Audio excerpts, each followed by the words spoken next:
Kaylor Betts, what's up, brother? Welcome back to the podcast, man. It's been a while. Michael Unbroken, dude, I'll never forget our interview. I've done a lot at this point, a lot of interviews, been on a lot of podcasts, interviewed a lot of people, and it's been a minute since we've connected, but you stood out and you always will. And I have not forgotten those connections we had a while ago, and I'm sure this one will be great as well too. Yeah, thanks, man. That means a lot. It's not often I, pick up the phone and I say, hey, come back on the podcast. We need to go deeper. But you're one of those guys and have been for a very long time that I follow on social. I watch what you do. And as I've kind of progressed in creating content here, a big part of the conversation that's been so near and dear to me is about the conversation around men and manhood and what it means to be a man today in 2024. In light of all the chaos of the world right now. And there's a handful of guys that I look at and I go, man, they are showing up in authenticity, being in themselves, regardless of any of the byproduct that social media wants to throw at them about their identity and who they should be. And they're standing on their own 2 feet. And you're one of those guys. And so I want to just dive right into it. And the question that comes to mind immediately in the consideration that, and this is my opinion, and you probably agree with me, but in consideration that it is dangerous just to be a man right now, how do you define manhood?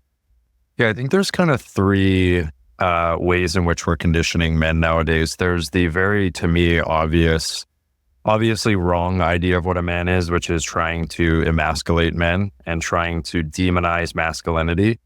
And I would say that's just the very kind of woke agenda, the very highly left-leaning, progressive, ideological idea of what a man should be, which is essentially be less of a man, right?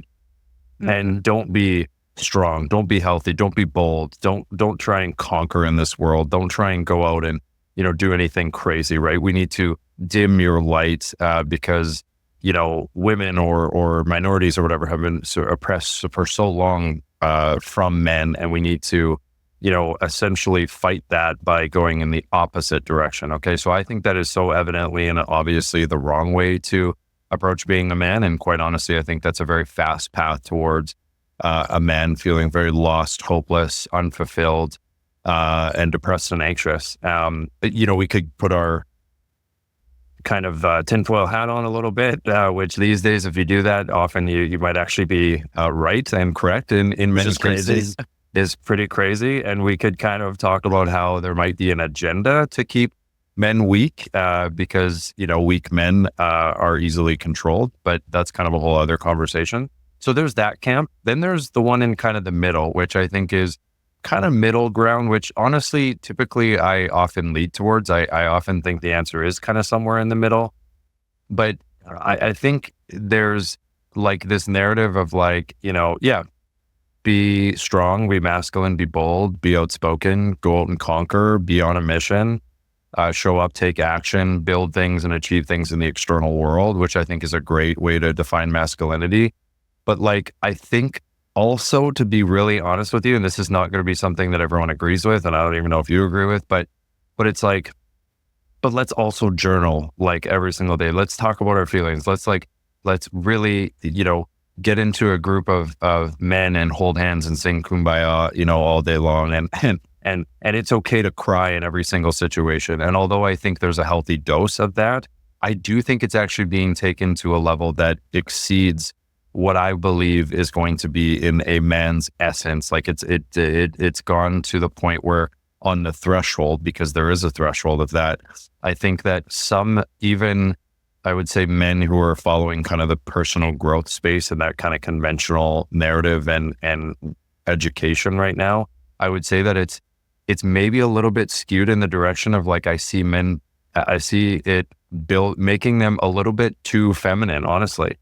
And then I think there's the camp of what I believe is in a man's essence and exactly on that threshold of where I believe a man is going to ultimately be showing up and be living his highest quality of life and potential, which is what I talked about, achieve things in the external world, have a mission, have a North Star, be aligned with it, go out and try and serve the world and conquer in that mission, and be a dangerous man, as Jordan Peterson would say, but work on learning how to manage that monster that you created within you. Learn how to emotionally regulate, no question. Learn how to keep your composure in every situation. Learn how to have difficult conversation. Learn how to protect, how to provide, how to build a strong body and get in the gym and lift heavy things and put your feet on the ground and take care of yourself so that because what do warriors do? Warriors take very good care of themselves because they know the better they take care of themselves, the more energy and bandwidth they're going to have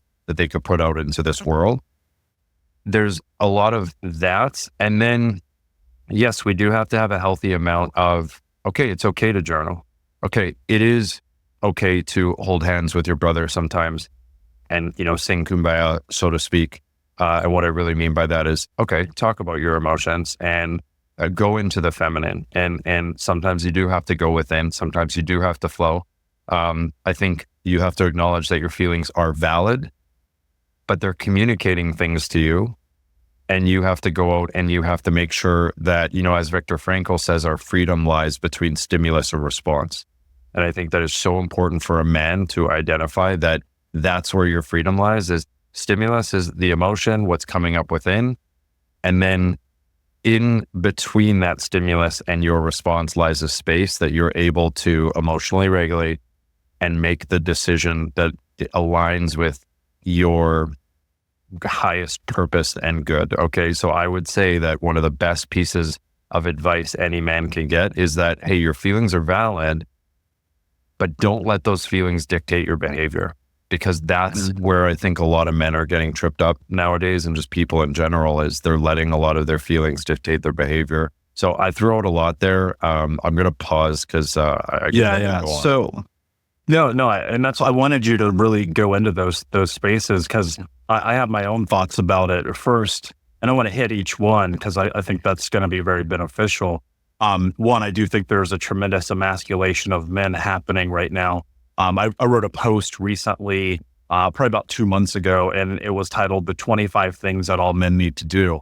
And number one was don't be fat. And my story, Kaylor, I was 350 pounds. I was fat.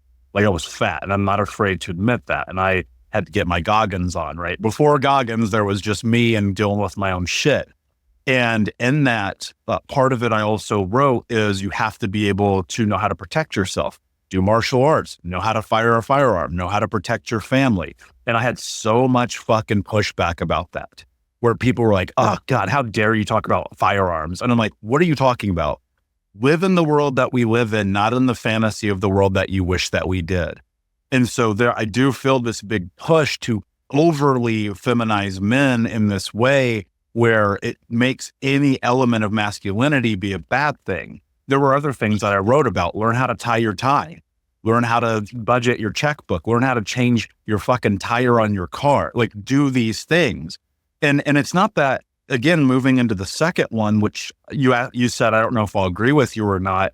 I do agree with you. I think that we have over-analyzed and over-approached this idea of emotions, right? I always tell my clients, whoever controls their emotions control their lives. And I'm not saying, like you, I preach journaling and emotions and crying when you have to cry as much as the next guy, but you're probably not going to find me in a circle of men holding hands, crying all day long about the things that have happened in my life.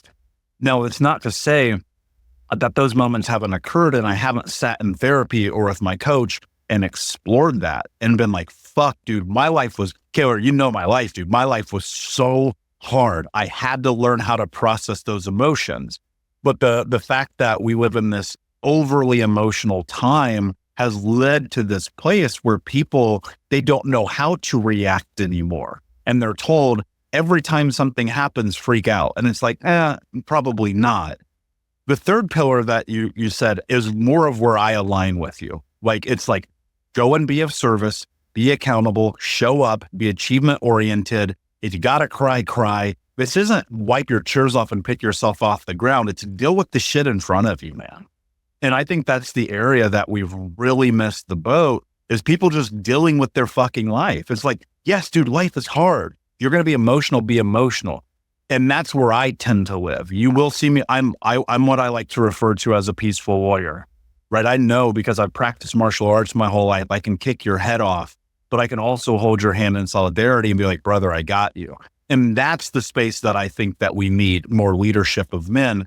But I'm actually going to add a fourth tier, one that maybe you might have been leaning towards, but we didn't get into.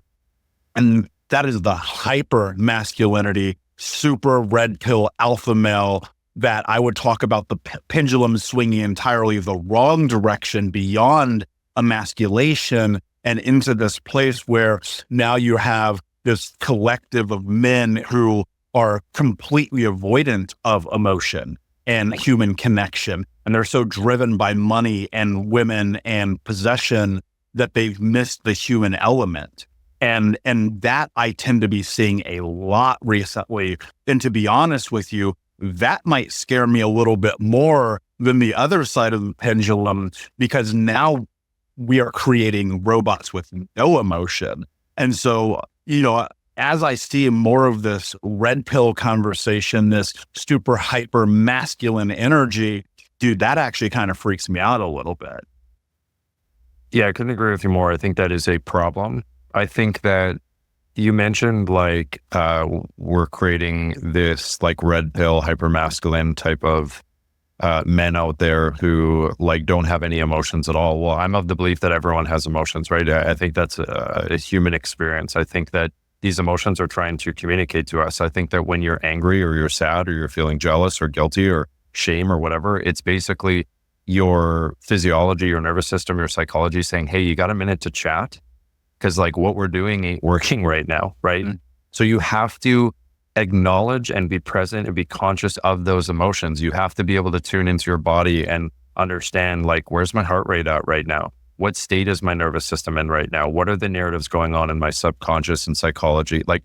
That is part of being a man. And then you have to learn how to regulate it. And I think the biggest problem with what you're talking about, this hyper masculine movement, and I hate to say it because when I hate to use the term toxic masculine, it is the right term for it. But the reason why I hesitate to use that is because when you say toxic masculinity, most people have a totally different idea of what that is. Most people take toxic masculinity as there's a problem with being masculine. Okay. Yep. So when I say toxic masculinity, what I would consider that to be is what you're saying, the hyper masculine, where it's no, you don't even have any space to acknowledge your feelings. And here's the thing, when you don't acknowledge your feelings at all, when you don't think they're valid, when you don't have that conversation with your body, your psychology, your nervous system, when it says, hey, you got a minute to chat, because what we're doing ain't working here. When you don't take the time and the space to just listen and tune in and acknowledge and validate the feelings, then what happens is they get suppressed. And guess what? Mm-hmm. I'm of the belief that eventually they're going to come out somehow. And that's where I think it turns ugly, is eventually it might feel really good to be the hyper masculine and just no, I'm going to put my feelings on hold, but eventually they come up somehow. And that's where I think you end up reaching for the bottle when you're in a vulnerable moment. That's where I think you might end up punching your spouse. That's where you might end up punching a hole in the wall, where you might end up, you know what I mean? So look, I saw something not too long ago that was yeah, meditation is cool, but have you ever tried screaming into a pillow? Sometimes crying it out and screaming into a pillow is really fucking healthy. It's a release. It's you acknowledging that okay, the emotions are there. I need a release for it. I think what it means to be a man is to have a healthy amount of that emotional acknowledgement, creating space for it, and then the release. And what I deem that to be healthy, a healthy amount, would be to recognize when you need to go scream in a pillow and just be babe, I just need a little moment right now. And you go scream in a pillow, and maybe you end up crying in front of your spouse, but it's you own it. You're confident about it. You go fucking full force into it, and you don't beat yourself up over it. You know it's a healthy release. And then you pick yourself back up and say, babe, I got this. I just needed that for a little bit. Thank you for being there for me. And I'm going to keep going, and I'm going to keep protecting and providing and being the best version of the man that I can be, so that I can protect and provide for this family. Yeah. And that's what you were talking about, where sometimes you have to lean into that feminine energy. And that's such a fucking scary thing, Kaylor, for so many dudes. I mean, I didn't cry for 15 years. I literally thought I was a robot. And in fact, one time I was sitting with my therapist. I mean, I had so much processing to do from the worst childhood of all time. And it was like, I remember sitting with him and just being like, I think I'm a sociopath. Like, I don't know how to cry. You know what's so funny? What I uncovered in that was it wasn't that I don't know how to cry. It's that I had turned it off because of so much shame associated with it. And when you look at shame, man, it's like the lowest vibrating frequency measurable by man. And what shame is, and I've really explored this, and I know you have too, so I'm excited to get into this. But one of the things I've really explored in shame is coming to the recognition that what shame is it's this mind game that we play based on the association of the expectation that other people place on us about who we should be. Because it's really interesting. If you look at little boys, for instance, if they get hurt, they get upset, they have a moment, they will cry freely, right? And then we kind of strip that away from them. And to some capacity, I'm gonna say this lightly, I think you'll get it. To some capacity, I think that's necessary because the world is fucking hard. But to the other side, it's like we also have to allow the space for them to explore that. I think there's a delicate balance. I don't know what that is because A, I'm not a father, and B, I'm not a little boy anymore, so I don't know. But what I think is really interesting is now in manhood, people have shame about so many things. And we can sit the element of crying, for instance, in its own compartment. Well, guess what? Now you add all the other layers. You add about shame of self, about career, about finances, about the car they drive, the women that they date, the way that they think about being a man, their accolades, their achievements, the size of their body, the size of their dick, right? There's so much shame about everything around manhood where it's like, my thought is if as an individual person, you can remove the inclination to believe that anyone else has any say in who the fuck you should be, you will find freedom. What are your thoughts about, like, how do we navigate this conversation of shame? Because, I see you put shit on the internet and I'm like, that's fucking gangster. I can't believe you just did that. But I know, like me, you don't give a fuck. And what I'm trying to solve for X is, how do we get to the place where we can give other men permission to think the same way? Man, there's so much there. This is such an important topic when it comes to men in particular. So I don't think we disagree. And by the way, if we do, that's totally fine. I'm sure we're going to get to a point at some point where we disagree on something, which I think is actually a beautiful part of the human experience. Yeah, absolutely. But I would just explain the shame thing in a little bit of a different way. So I think that I don't think shame is the lowest vibrational frequency. I think that I think there's a healthy amount of shame, and I'm of the belief that there's a toxic amount of shame.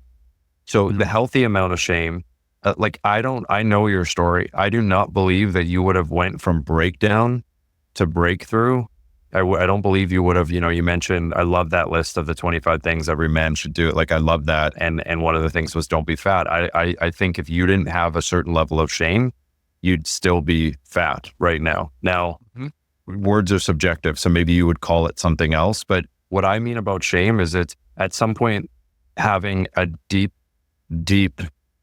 discontent with where you're at and some of your shortcomings, okay? And it's a deep realization that you can be better, okay? And that you should be better. And that maybe even to go as far as to say it's your duty to be better. Okay. So I think it is healthy to have this deep discontent. And really what it is it's, and I talk about this all the time, having fucking high standards for yourself. We talk all 100%. The time about romantic relationship standards, which are so important. It's like, oh, what are you doing with Sally? You can do so much better, right? What about the standards for yourself?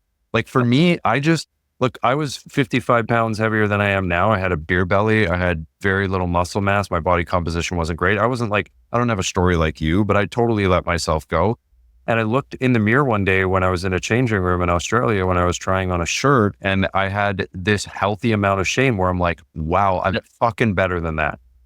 And I used that shame to then put it into going out and taking action to get better. And I believe that we live in a society that's trying to get totally rid of shame and say that it's all bad. and that, you know, you should just love your body and yourself no matter what. And it's like, I fundamentally reject that vehemently, because I think that makes us weak and broke and fat and sick and tired. So yeah, we're saying the same thing with that. Now let me talk about, and then let me say something controversial as well too. The crying, the crying situation. So I think, again, masculinity is a delicate, intentional imbalance, but parts of both, it just needs to be intentional, of the feminine and masculine. And I think that, you know, we do hear women, I saw someone, I wish I could give them credit. I saw someone talk about this the other day and I really agreed. We hear women say all the time, like, well, I want a man who can cry. And it's like, yes, okay, but do you like at some point, yes, you have to own when you cry in front of your spouse. It's going to happen, okay? And you should go all in with that. And I think that is part of being masculine. But there is absolutely a level of shame you should have if this is happening on a regular basis. And because why? I'm not saying I like that or that's good or bad. I'm indifferent. All I'm saying is that women want a fucking man who has it figured out enough that they can basically say, babe, hop on this fucking roller coaster ride with me. I got you. I'm driving the ship. You're going to have to help me guide it, because you're actually probably in most cases better at the guiding, but I'm driving. Okay. And I got you. Okay. And you can feel safe coming on this roller coaster ride with me. And do you think they're really going to feel safe if you're crying in front of them all the time? No, they're going to get the idea, like, does he really got this? Like, I don't think he does. So I think that there's a healthy amount of shame. And I think that the crying, I think there is an aspect of, you got to figure that shit out as a man yourself. Go to your therapist, go talk to your friends, scream into a pillow, cry in your room. But at some point you have to set an expiration date and then get out of it and start taking action. And just the last point, because I do want to make sure I answer your shame question, the toxic amount of shame to me is where this is where the vibrational frequency comes in. I think it's where you are living in that state of shame, and that is taking the wheel, okay?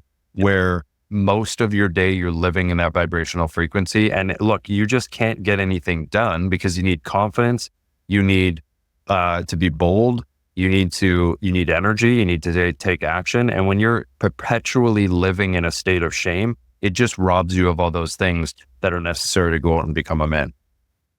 Yeah. So we don't disagree at all, by the way, yet. I figured. Yeah. Well, what I think shame is too, so I think because I want to stay in this for a minute, because I think that there's two layers of shame, right? So there's two sides of this coin. Side one is that interdependent and that inherent shame that I think pulls you out of the chaos of your own life.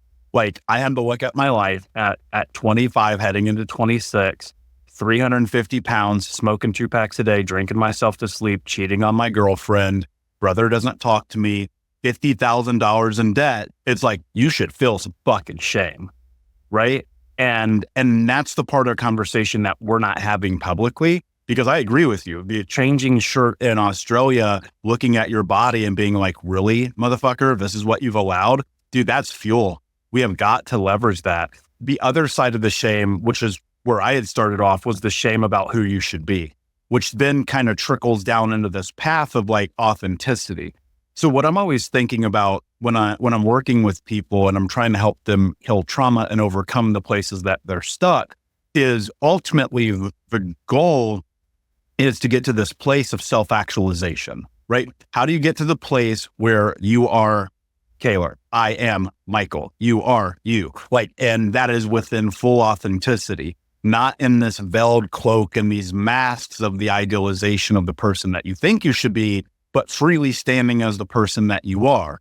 And, you know, so many people will leverage these things that they see because, you know, people listen to us with massive frequency. You and I have a social responsibility in a lot of ways to continually to show up as ourselves, which there's that kind of pressure. And then there's the inherent pressure in which I'm like, I have to be authentic to me first, because I'd rather have people hate me for who I am than love me for who I'm not.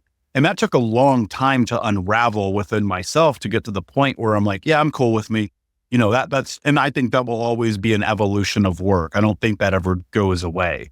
As Bishop T.D. Jakes says, new levels, new devils. And I'm always just constantly playing the game. But there's so much fear of inadequacy that men face about the idea of even being themselves from the beginning.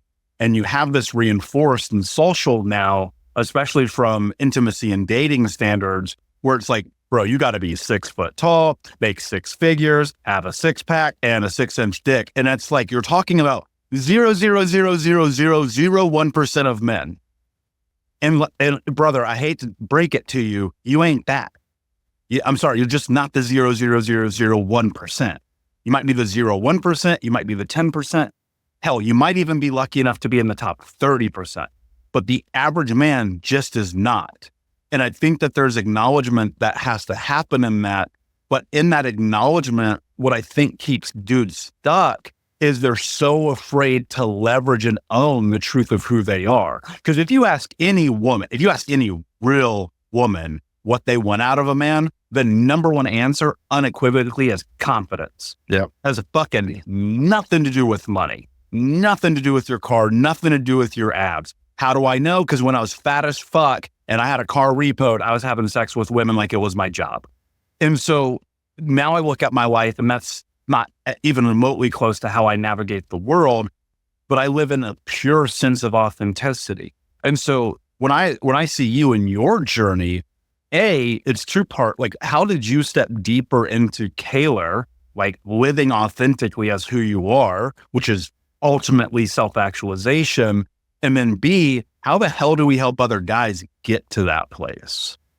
So I think that, again, I think it's very, very similar to the shame. I think we very much agree. I'm going to shift the way in which we explain authenticity, or define would probably be the better word. So I think that a lot of people think that authenticity, so you asked me how I stepped into this. Well, it was me really clarifying what authenticity is. And to me, the definition that I think serves us the most when it comes to authenticity is it's actually not to be who you really are.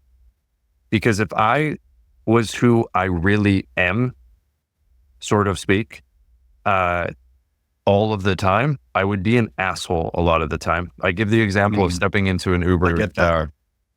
Stepping into an Uber, right? Like, dude, as much as I don't have you have a story that is in a book, and you could have a Hollywood movie made out of it. Like, you have a pretty crazy story, for lack of a better way of putting it.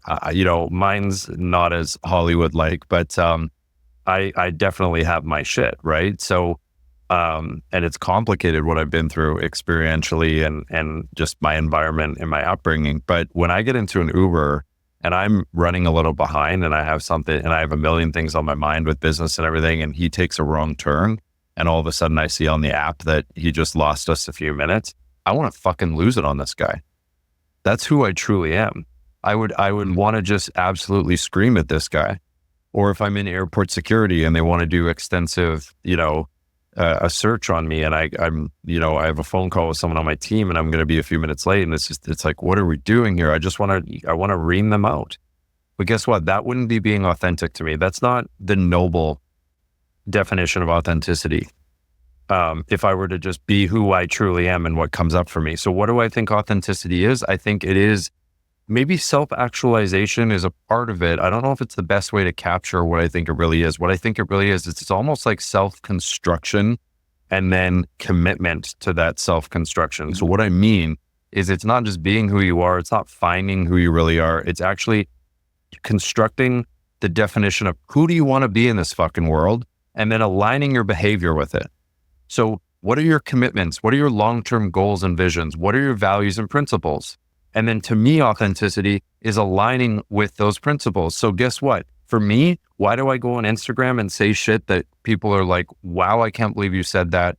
Well, guess what? I've lost. Well, first off, I don't think you can lose anything that's not aligned in the first place. But let's just say it for lack of a better term, I've lost friend groups who don't even want to associate with me anymore because of what I say on Instagram. I've lost relationships, people who don't want to have anything to do with me, who are my cousins that I share Christmas dinner with every year. I've had university professors go on media outlets and debunk my videos and write dissertations on why I'm a narcissist on social media. Like, I'm not even kidding you. I've heard it all. Grab some popcorn and go to some of my polarizing posts and just look at the comments of like how many people are trying to shame me and judge me and criticize me and reject me.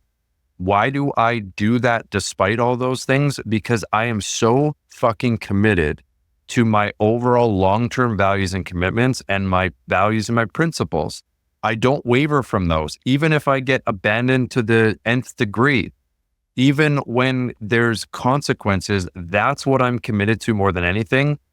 And yeah, it sucks sometimes, but to me, you just got to choose. Like, I'm more afraid of the consequences of not being aligned with my long-term values and commitments than the consequences to, like you said, I'd rather be loved for who I am, hated for who I am, than loved for who I am not. I mean, I'm just more concerned with those consequences. So to answer your question, that to me is what authenticity is.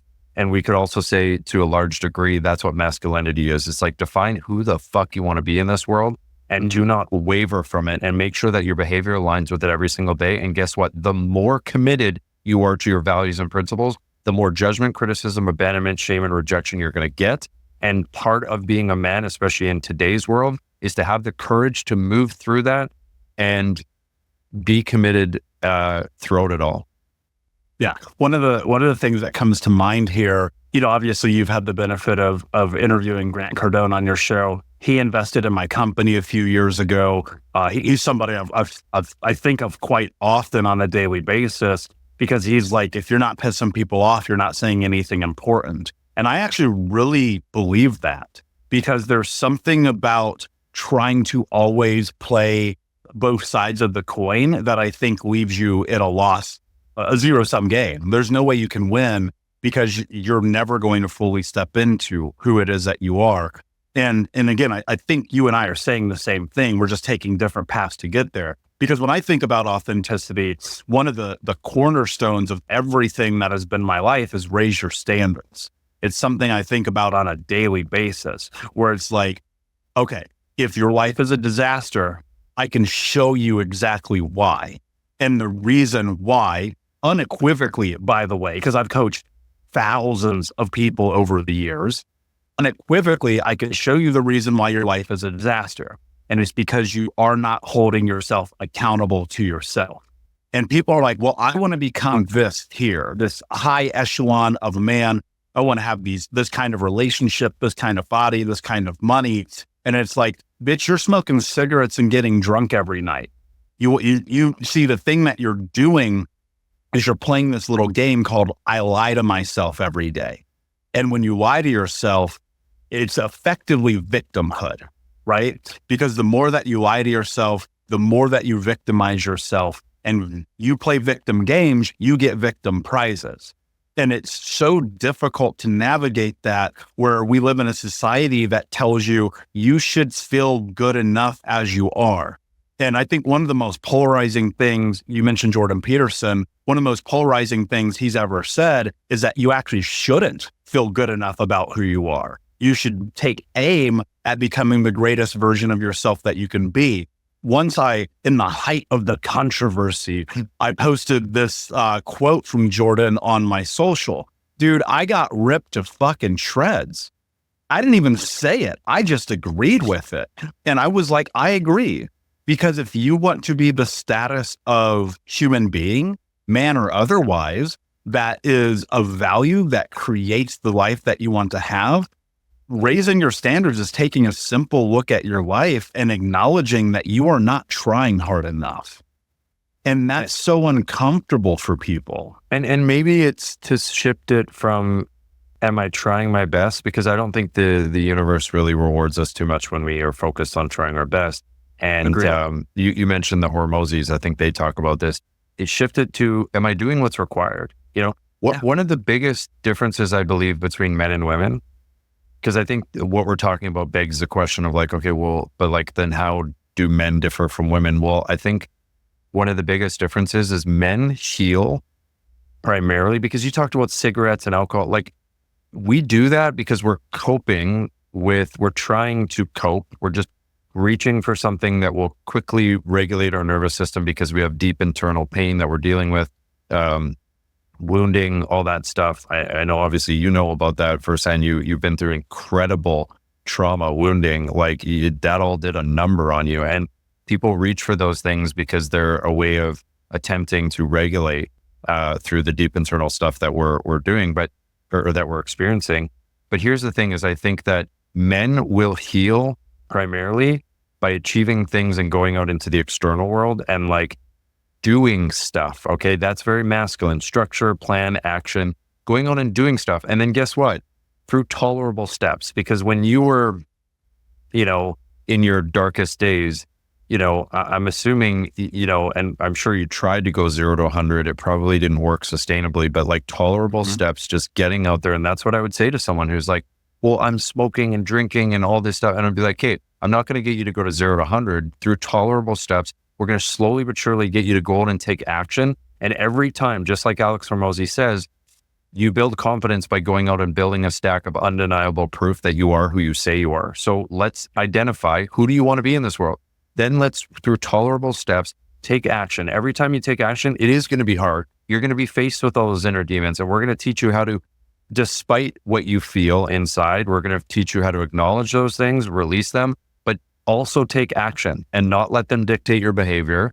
And if you do that with enough consistency, slowly but surely, you build the confidence, you heal, because the only way to heal a wound is to ultimately face it. It causes you to face all of those inner demons, and slowly but surely, and it takes time, you will get to a better place. The difference between men and women is women more so, I think, heal by going inwards.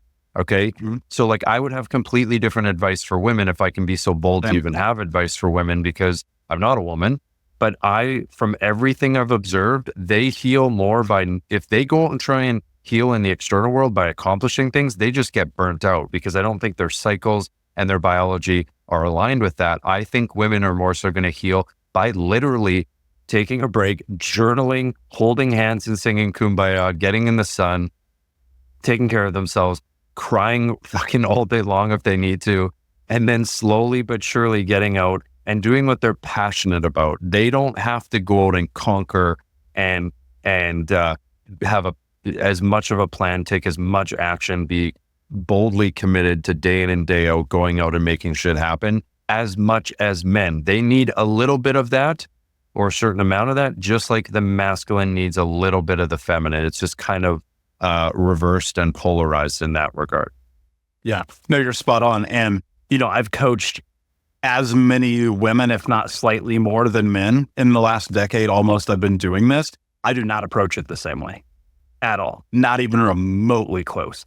Because what men need, and I think that you can agree with this, we must be challenged. Yes. Like there must be an obstacle placed in front of us that requires us raising up into the possibility of the man that we believe we can become.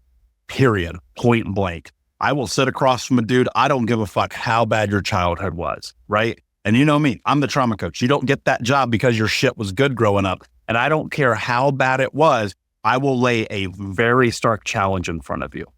When it comes to women, I approach that in the complete opposite trajectory. And I go, how do we get you back into who you are?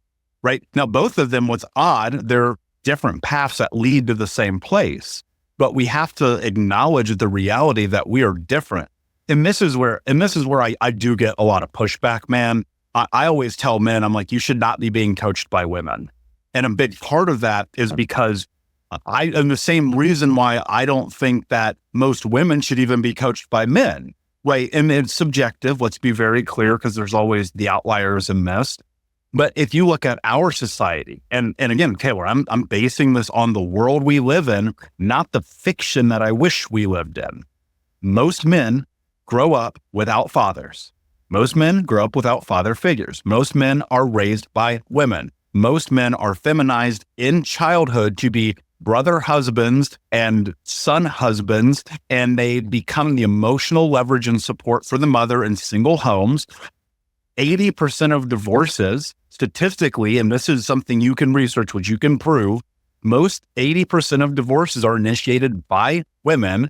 And we have this whole society of boys being raised in feminine energy, and they don't know how to step into masculinity. And then they hear us and they go, fuck these guys. They're not in touch with their emotions.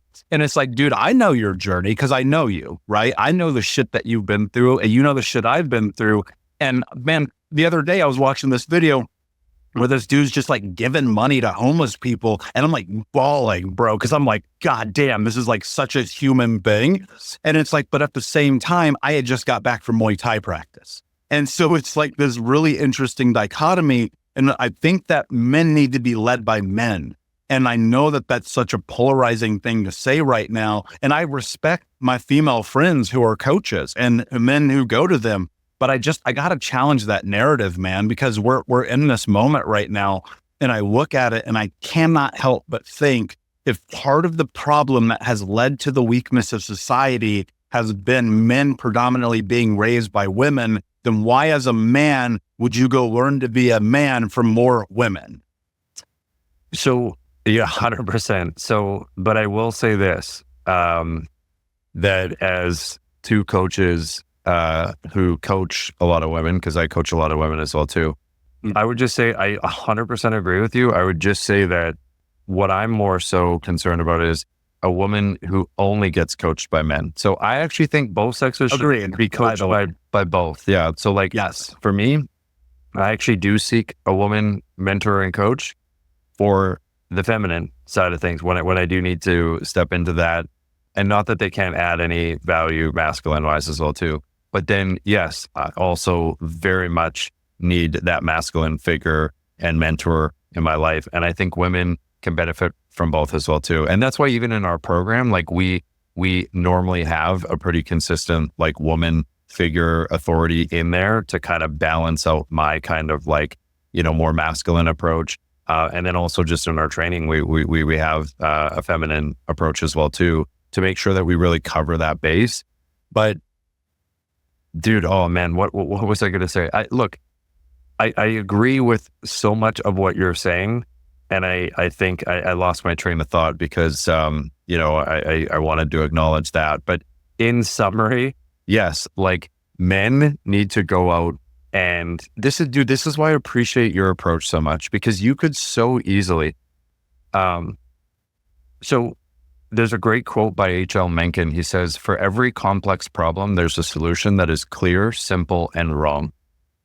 And this is what I think is so prevalent in our society nowadays. This is where I think the woke agenda really comes from, is they always jump to the clear, simple solution. It's like, so there's a huge wage gap. There's a lot of poverty. Oh, just give poor people money. That's a clear, simple solution, right? Yeah, but it's wrong, because when you look at the complexities and the nuance of that and what actually ends up being the result, it's not that simple, right? Oh, COVID, an airborne virus here. Oh, well, shut down the world, shut down all businesses, wear 9 masks, use hand sanitizer, and let's literally pump the population full of a vaccine, which not even remotely close has been tested to the extent that every other vaccine in history has been tested.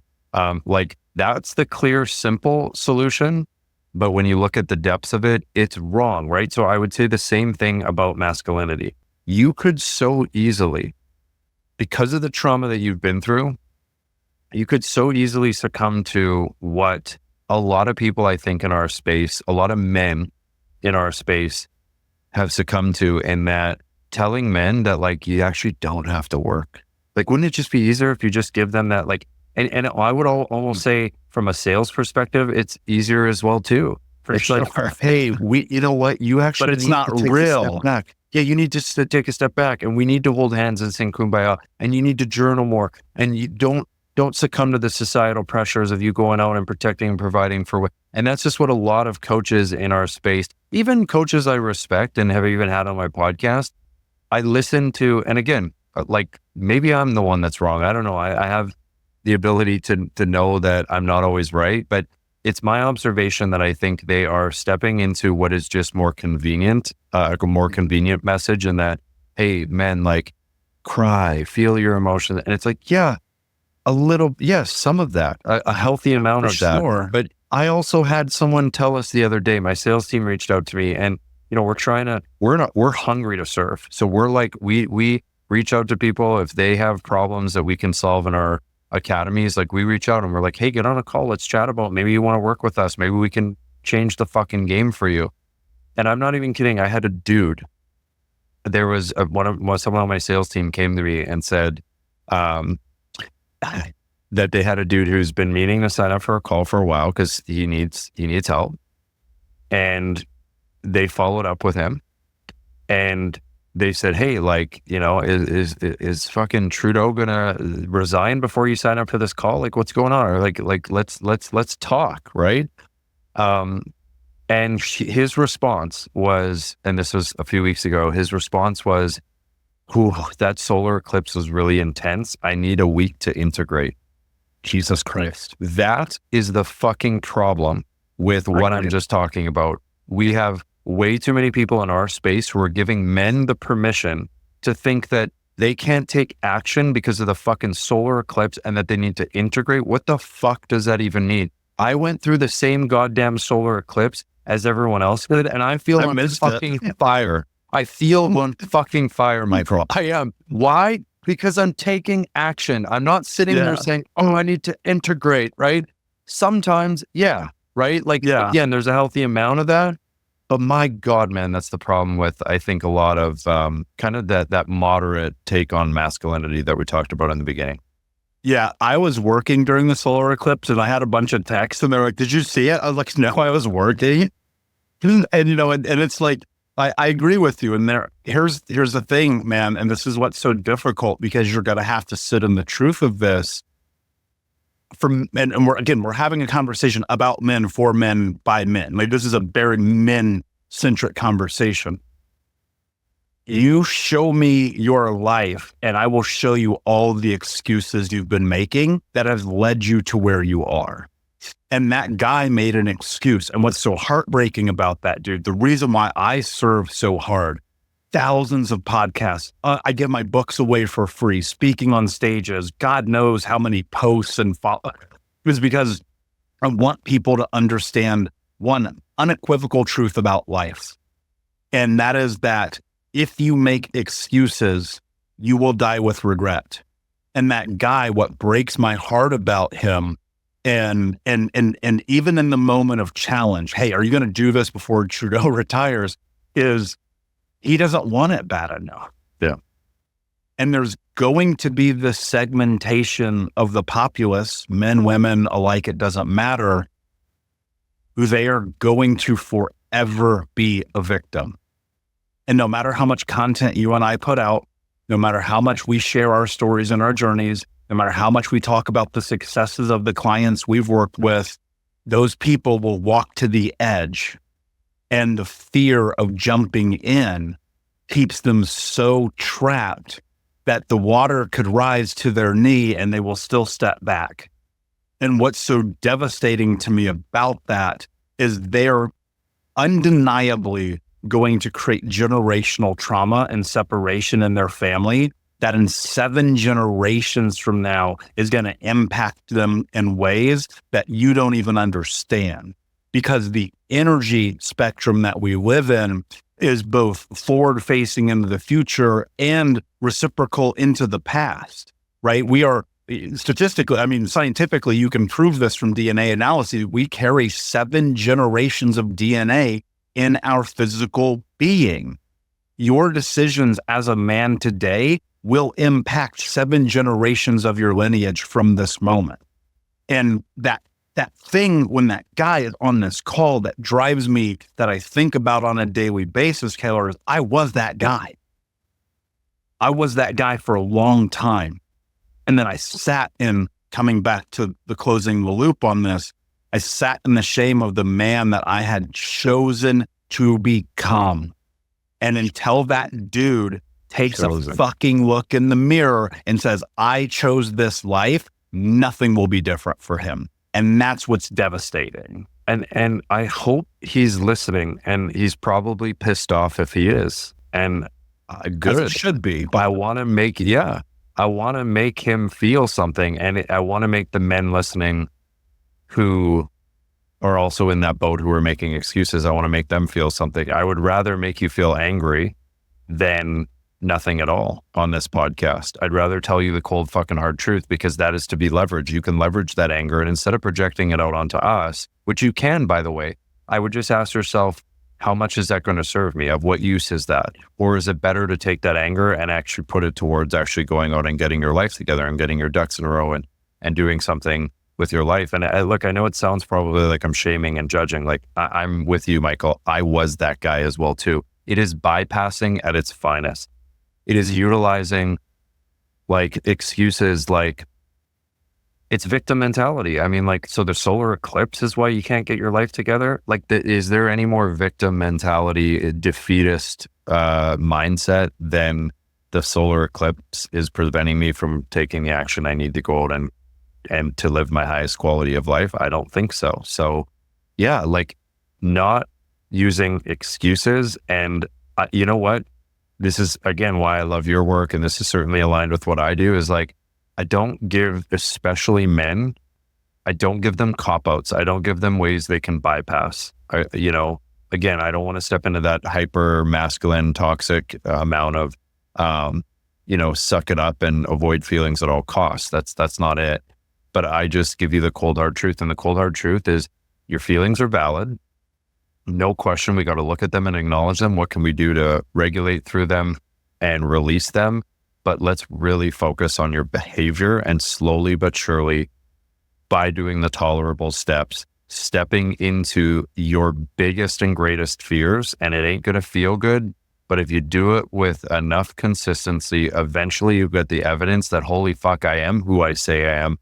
I can have high standards for myself, and I can execute and implement them. And you're going to feel a lot better, and you're going to become the man that you have absolutely dreamed of. Yeah.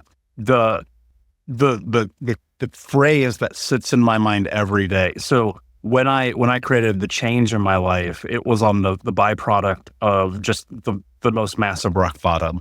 And I asked myself a question. I said, what are you willing to do to have the life that you want to have? And the answer was no excuses, just results. If you walk in my bathroom right now in dry erase marker, giant on my mirror, it says, what are you willing to do to have the life that you want to have? And I read that every day.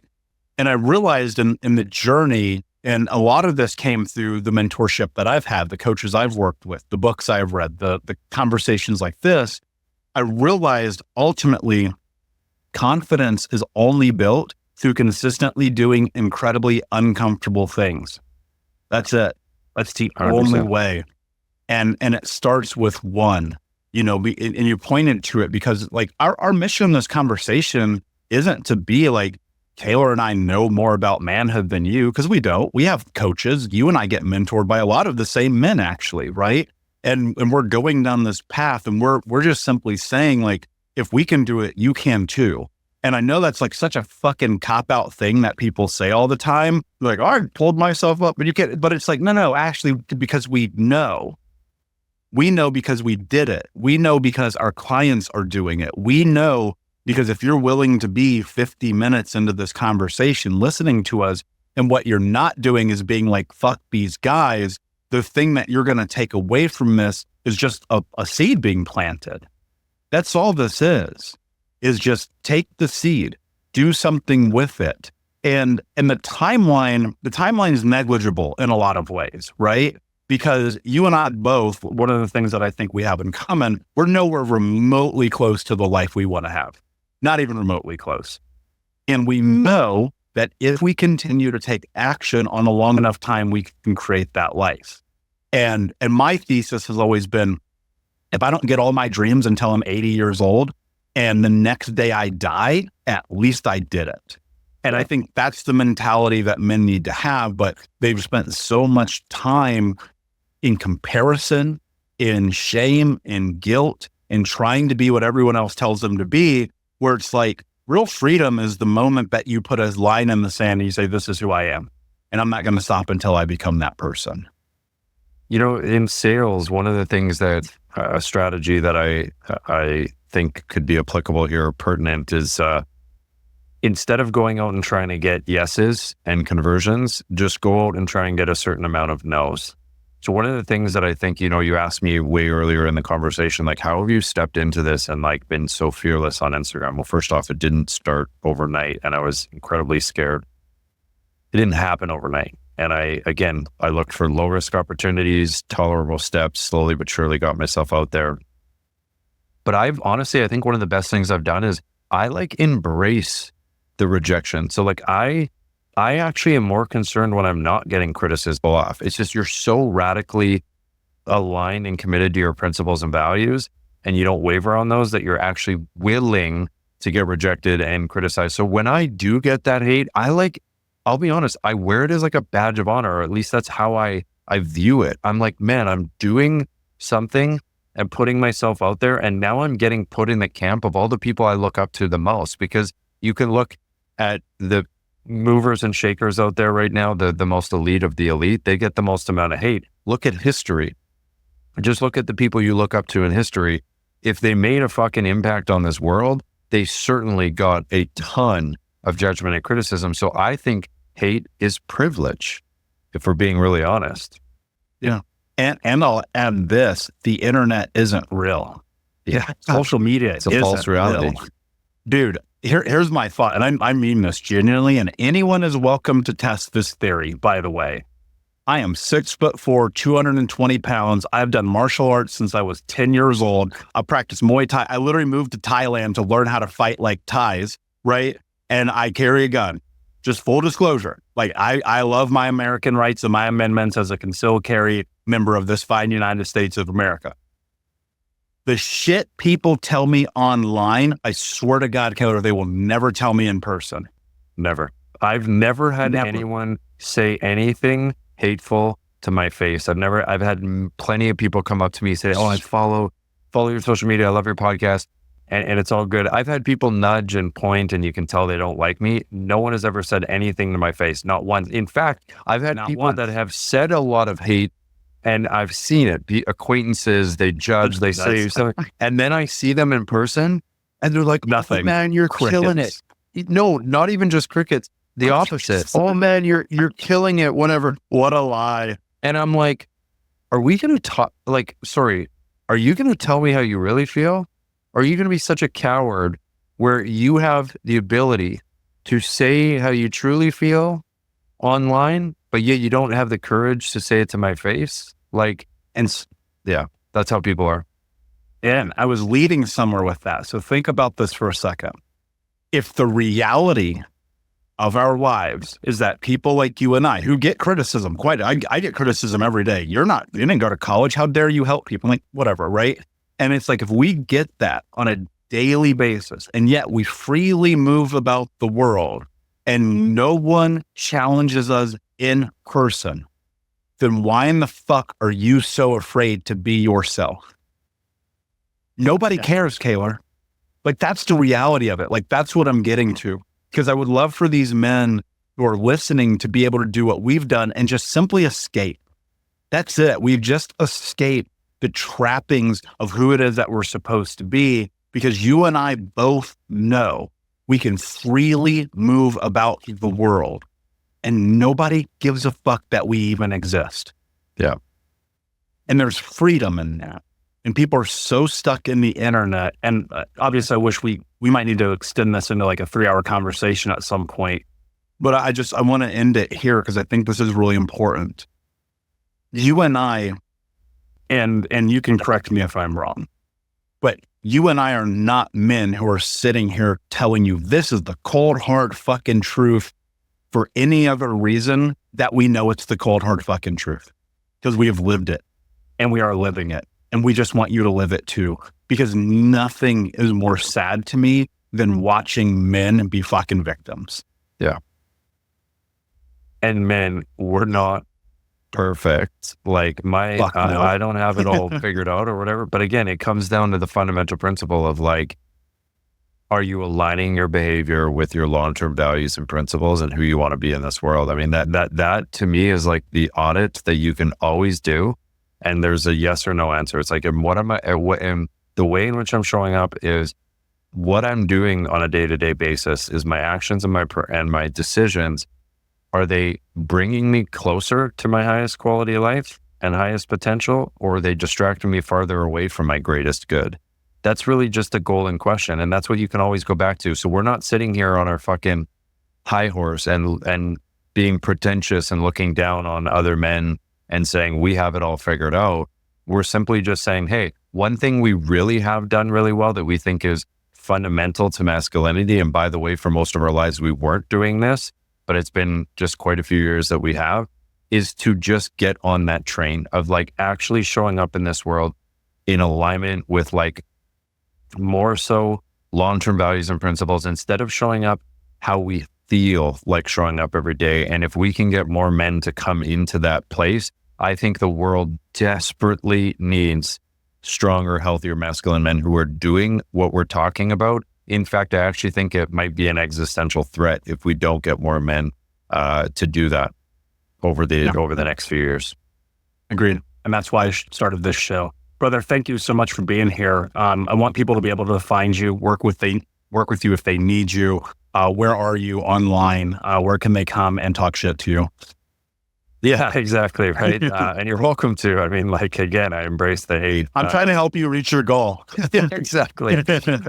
So I'm at the Kaylor Betts on Instagram. We have other Instagram accounts, but like that's where you can find me. Man, I got so much shit to offer people. I'm just going to give my Instagram account. I'm going to keep it simple. Go to the Kaylor, Kaylor, Betts, Betts on Instagram. You can check out that. You can check out the Awaken Winning podcast as well too. It's on all platforms. Michael, we got to have you back on, and we got to have another conversation about masculinity on my podcast, because dude, this was fucking epic. Yeah, I'm more than happy to.